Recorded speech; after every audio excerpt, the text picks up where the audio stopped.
आज हम बात करेंगे इस केस के अंदर capital gain on distribution of asset by companies in its liquidation. कोई कंपनी है वो बंद हो रही है, लिक्विडेशन कर रही है, तो उसने जो अपनी असेट्स को ट्रांसफर कर दिया या बेच दिया, उस पे टैक्स कैसे लगाते हैं, सेक्शन 46। ठीक है, कि जो प्रॉपर्टी है कंपनी की, कंपनी ने प्रॉपर्टी बेची ऑन लिक्विडेशन या ट्रांसफर कर दी किसी को, तो उस केस में टैक्स कैसे लगता है ये हम बताएंगे आपको इसमें। लेकिन एक बात ध्यान रखनी है कि जो कंपनी का एक क्वेश्चन पहले भी हमने किया था, वहां पर सीधी बात है कि जो बुक वैल्यू होती है आपकी, बुक वैल्यू, उसी को कॉस्ट ऑफ एक्विजिशन लिया जाता है। बस ये बात ध्यान रखनी है कि बुक वैल्यू क्या होती है, कॉस्ट ऑफ एक्विजिशन। बाकी तो बहुत आसान है, जो हम पहले करते आए हैं, सेल कंसिडरेशन, खर्चा वर्चा, वो सब वैसे ही करेंगे। ठीक है, तो इसमें क्या होता है, some assets are sold in the market, और जो कैश मिलता है वो हम शेयर होल्डर को दे देते हैं। कुछ असेट हम सीधा शेयर होल्डर को दे देते हैं। तो दो केस हो गए आपके, असेट को हम बेच देंगे, पैसे आएंगे हम शेयर होल्डर को दे देंगे, फर्स्ट केस, और पैसे सीधा, सॉरी, असेट को हम सीधा शेयर होल्डर को ट्रांसफर कर देंगे, दोनों। और दोनों को ही हम मानेंगे फॉर कैपिटल गेन। ये नहीं कि किसी में उसको कैपिटल गेन नहीं लगेगा, लगेगा, क्यों नहीं लगेगा, वैसे लगेगा उसका। अब हम बात करते हैं कि टैक्स कैसे लगेगा। ठीक है, तो ये रहा आपका at the time of liquidation of company. ठीक है, तो any transfer by way of distribution of asset, कोई भी ट्रांसफर हो जहां असेट ट्रांसफर हो जाती हो आपकी, या तो शेयर होल्डर को, ठीक है, तो any transfer by way of distribution of asset among its shareholder is not treated as transfer of asset for the purpose of capital gain, but when assets are directly distributed among the shareholders, ठीक है, nothing can be charge to capital gain, बोल रहा है ये आपसे। ये क्या बोल रहा है कि जब कंपनी का लिक्विडेशन हो जाता है, तो क्या करना है, आपका असेट आपको शेयर होल्डर को ट्रांसफर कर दी, तो उसको हम कैपिटल गेन नहीं मान रहे।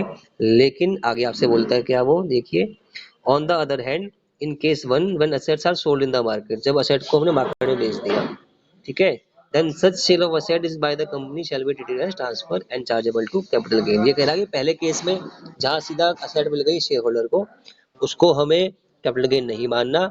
ठीक है, पर कंपनी के लिए ये ध्यान रखने वाली बात है, कंपनी के लिए कैपिटल गेन नहीं है, पर जो आपका शेयर होल्डर है उसके लिए कैपिटल गेन बनेगा, जो मैंने आपको ऊपर बताया था। और सेकंड केस, जहां पर असेट्स को मार्केट में बेच दिया गया, वो कंपनी के लिए भी कैपिटल गेन बनेगा।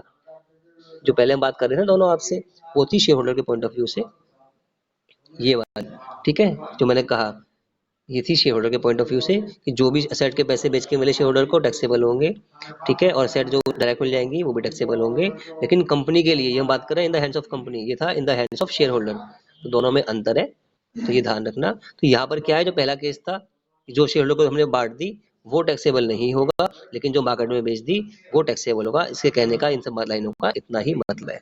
ठीक है, अब बाकी निकालते कैसे हैं, वो एज यूजुअल लिखा हुआ है इसके अंदर। जो हम बेचेंगे मार्केट वैल्यू, वो हमारी सेल कंसिडरेशन होगी। ठीक है, कॉस्ट ऑफ एक्विजिशन मैंने कहा बुक वैल्यू।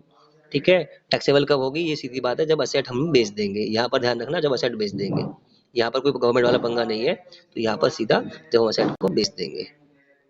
ठीक है, तो ये चार्ट दे रखा है, चाहो तो इसको आप देख सकते हो। ओके, टाइम का इशू आ गया, तो मैं एक काम करता हूँ, आपको मीटिंग को एंड करके दोबारा से चालू करता हूँ। ठीक है, मैं एंड करके चालू करता हूँ। तो ये है आपका क्वेश्चन आपके सामने,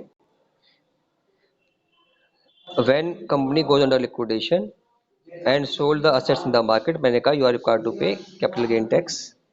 इसका उल्टा, जब आपने दे दी शेयर होल्डर को, तो आपको देना है डिविडेंड डिस्ट्रीब्यूशन टैक्स। यहाँ पर कैपिटल गेन काउंट नहीं होगा। मेन बात हमारे जानने की यही है, और बाकी बात हम क्वेश्चन देख के करेंगे। इसमें जो मेन बात थी आपको मैंने बता दी।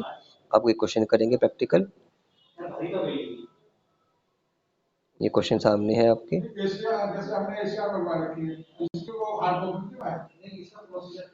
ये क्वेश्चन देखेंगे एक बार, समझेंगे बात को। तो क्वेश्चन में वो कह रहा है आपसे कि ये कंपनी की बैलेंस शीट दे रखी है as follows, and you have to calculate capital gain, जो हमेशा होता है आपका। ये सारी डिटेल्स दे रखी हैं आपको। ठीक है, इस पे मैं अभी नहीं जा रहा, सीधा सीधा करेंगे। उसके बाद कंपनी वेंट इनटू लिक्विडेशन, जो काम की बात यहाँ से शुरू हो गई, and the balance sheet was realised at book value. ठीक है, कि जो आपकी बैलेंस शीट में असेट थी वो रियलाइज हो गई। All current assets and building, current asset का मतलब क्या हुआ आपका, ये वाली करंट असेट, ये वाली, और जो बिल्डिंग है ये रियलाइज हो गई बुक वैल्यू पे। तो सिंपल सी बात है भैया, इनपे सेम कॉस्ट है और सेम इनका सेल कंसिडरेशन है, कोई टैक्स नहीं लगेगा, है ना। ठीक है, मैंने आपको बताया बुक वैल्यू ही हमारी कॉस्ट ऑफ एक्विजिशन मानी जाती है। जब बिल्डिंग को और करंट एसेट को हमने बुक वैल्यू पे ही बेच दिया तो सिंपल सी बात है, यहाँ कोई कैपिटल गेन मिलने वाला है ही नहीं। ठीक है, ये समझने की बात थी जो मैंने आपको बताई अभी। आगे चलते हैं। उसके बाद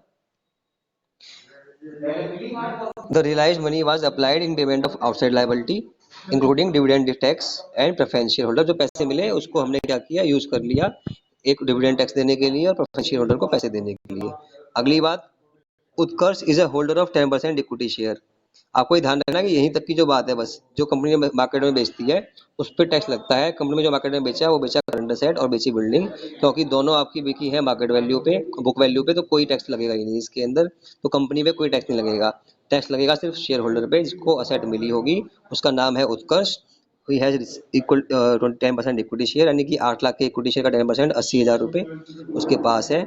एंड 20% प्रेफरेंस शेयर होल्डर, और जो है प्रेफरेंस शेयर कितने, 20% प्रेफरेंस शेयर, यानी कि 1 लाख का 20% 20,000 रुपये।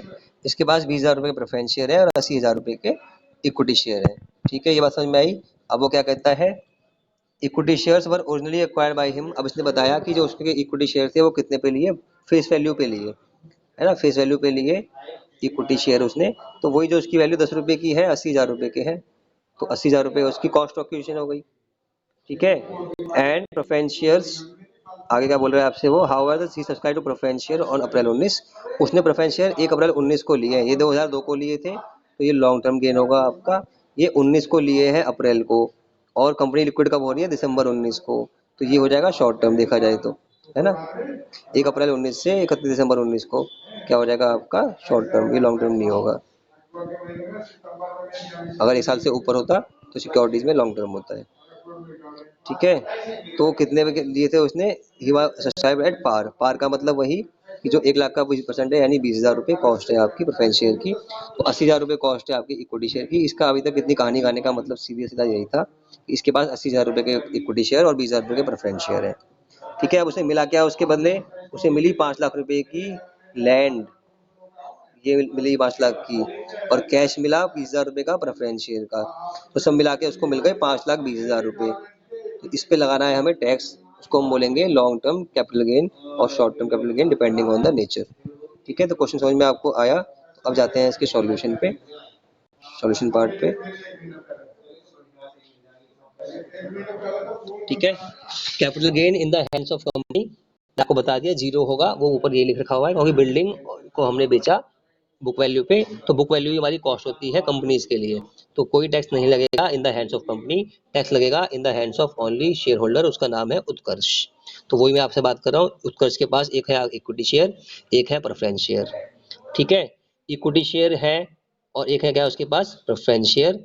उसको आपने देखा कितने पैसे मिले थे, 4,80,000 रुपये जो ऊपर दिए थे। ठीक है, कैसे मैं आपको दिखाऊंगा, अभी नीचे दिखा देता हूँ पहले, चलो उसको ये दिखा देते हैं। हाथ लग गया, ये आ गया आपके सामने। कैसे बताया था मैंने कि 5 लाख रुपए का आपको मिले, उन्होंने लिखा था कि 5,000 रुपये हमने दिए कैश, और उसमें से हमको क्या कर दिया, हमें देना पड़ गया 20,000 रुपये का डिविडेंड टैक्स, है ना, तो वो हमने माइनस कर दिया, तो 4,80,000 रुपये। ठीक है, 5 लाख रुपए आपको मिले थे लैंड के, और आपको टैक्स देना पड़ा 10% अपनी फेस वैल्यू का, 2 लाख की फेस वैल्यू का 10%, तो इतना हो गया 20,000। ये हमने कम कर दिया था, तो मिली थी आपको सेल कंसिडरेशन 4,80,000 रुपये। यही बता रहा था मैं कि कैसे निकाली गई ये आपकी सेल कंसिडरेशन, किसकी, इक्विटी शेयर की। तो इक्विटी शेयर की सेल कंसिडरेशन आपको समझ में आ गई, 5 लाख रुपये माइनस 20,000 रुपये जो खर्चा हो गया उसके ऊपर, ये हो गया 4,80,000, क्योंकि आपने 20,000 रुपये टैक्स दिया था। तो ये 480 मैंने आपको बताया कैसे आया। ठीक है, एक्सपेंस ऑन ट्रांसफर, इसके लिए कोई अलग से खर्चा नहीं है, तो वो माइनस नहीं करेंगे हम, तो ये हो जाएगा 4,80,000 आपकी नेट सेल कंसिडरेशन। अब आपको पता है दो चीजें कम होंगी, एक कॉस्ट ऑफ एक्विजिशन और कॉस्ट ऑफ इम्प्रूवमेंट। तो कॉस्ट ऑफ एक्विजिशन साथ साथ रखी थी आपको 20,000 रुपये, क्योंकि आपके शेयर है 8 लाख के और आपको पास है 10%, तो 8 लाख का 10% होता है आपका 80,000, तो 80,000 रुपये आपकी कॉस्ट है इक्विटी शेयर की, उस पर आप करेंगे इंडेक्सेशन। 2019 में बेचा है तो 289 आएगा इंडेक्स। ठीक है, और एक्वायर किया 2002 में, 2002 का इंडेक्स है 105। ठीक है, ये ध्यान रखना है, 2002 का इंडेक्स है 105, तो एक का 100 है और दो का 5 है, और 19 का आपका 289 है। ये तो आप थोड़ा थोड़ा याद कर लो, काम आ जाएंगे आपको। तो ये हमने कर दिया 80,000 का इंडेक्सेशन वो आया 2,20,190। तो 2,20,190 आया हमारा इंडेक्सेशन, इसको हमने लेस कर दिया अपनी सेल कंसिडरेशन से, तो बैलेंस अमाउंट हमारा हो गया सीधा सीधा लॉन्ग टर्म कैपिटल गेन। ये तो बहुत सिंपल है, कोई इशू नहीं, दोबारा देख लो। 5 लाख का हमें मिला लैंड, उस पर 20,000 रुपये हमारा डिविडेंड टैक्स कट गया, हमें मिले सिर्फ 4,80,000 रुपये। उस 4,80,000 में हमारा खर्चा तो कुछ ट्रांसफर का हुआ नहीं, तो ये हो गई हमारी नेट सेल कंसिडरेशन। अब हमने कम करनी है ऐसे कॉस्ट। कॉस्ट क्या है, 1,00,000 रुपये का इक्विटी शेयर है, ठीक है, सॉरी 8 लाख रुपए के आपके इक्विटी शेयर है, उसका 10% हमारे पास है, तो 8 लाख का 10% होता है 80,000 रुपये। तो 80,000 रुपये हमारी कॉस्ट है इसकी एक्विजिशन की, उसका हमने एक्वायर किए थे 2002 में, उसका करेंगे इंडेक्सेशन। जब हमने बेचा उस साल का इंडेक्स नंबर ऊपर आएगा 289, और जब खरीदा उसका नीचे आएगा 105। तो 80,000 इंटू 289 बाई 105, 2,20,190। इंप्रूवमेंट तो इक्विटी शेयर प्रिफरेंस में कुछ नहीं होती, पता है आप लोगों को। तो 4,80,000 से ये माइनस कर दिया, सिंपल सा 2,59,810, क्योंकि पॉलिसी 2002 में खरीदी है, 20-21 में बेची है, आप 19-20 में बेची है, तो ये लॉन्ग टर्म कैपिटल गेन है आपका, ये तो कोई डाउट ही नहीं है इसके अंदर। अब बात करेंगे प्रेफरेंस शेयर की, और मैंने बताया वो आपने लिए हैं अप्रैल 19 को और बेचे हैं दिसंबर 2020 को, तो सिंपल सा उस पर जो टैक्स होगा वो होगा आपका शॉर्ट टर्म। क्या होगा आपका शॉर्ट टर्म, ये ध्यान रखना है। तो बस जो है आपके प्रेफरेंस शेयर वो है 1,00,000 का 20% यानी कि 20,000 रुपये, ठीक है। ये है आपकी सेल कंसिडरेशन, कोई खर्चा ट्रांसफर पे नहीं आया, तो 20,000 रुपये के प्रेफरेंस शेयर, आपकी सेल कंसिडरेशन, आपको कैश मिला है इसके लिए, और आपकी कॉस्ट भी 20,000 रुपये है, ठीक है, क्योंकि 1,00,000 रुपये की प्रेफरेंस शेयर कंपनी के पास है, उसका 20% आपके पास है यानी 20,000। तो यहाँ पर टैक्स कुछ भी नहीं लगेगा, क्योंकि आपकी कॉस्ट ऑफ एक्विजिशन और सेल प्राइस सेम है, तो यहाँ पर कोई गेन नहीं हो रहा, नील गेन हो रहा है, ठीक है। तो इस क्वेश्चन में क्लियर हो गया। इक्विटी शेयर पे लगेगा आपका टैक्स लॉन्ग टर्म, जो आपकी 4,80,000 रुपये वैल्यू है, जो आपको मिली, कैसे निकाली, 5 लाख रुपए जो थी आपकी, 5 लाख रुपए जो मिली थी आपको वैल्यू, लेकिन उस पर आपने दिया टैक्स, कितना दिया, 10%, वो आपने कम कर दिया डिविडेंड वाला, है डिविडेंड जो था आपका 20,000 कम कर दिया, तो 4,80,000 रुपये। इसको हम ऐसे भी दे सकते हैं कि हमारे पास जो प्रॉफिट था एक्मुलेटेड वो था 2 लाख रुपए का, तो उसका 10% कितना होता है, 20,000 रुपये, तो वो हमें नहीं मिला या वो हमें अलग से मिल गया, तो उसको हमने 20,000 रुपये कम करके माना कि हमारी जो इक्विटी शेयर के पैसे मिले हैं वो है 4,80,000।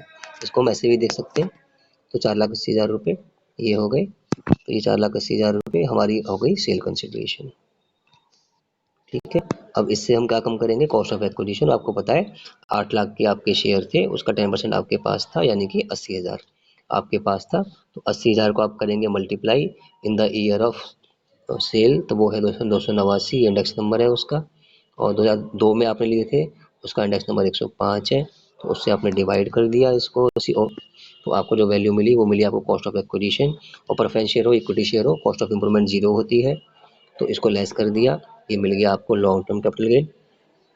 प्रेफरेंस शेयर आपके 1 लाख के थे कंपनी के पास, उसका 20% था आपके पास, तो सिंपल से 20,000 रुपये आपके पास थे, क्योंकि आपने अप्रैल 19 को खरीदा है और दिसंबर 20 को कंपनी का लिक्विडेशन हो गया, तो 1 साल भी पूरा नहीं हुआ, इसलिए ये माना जाता है शॉर्ट टर्म कैपिटल गेन।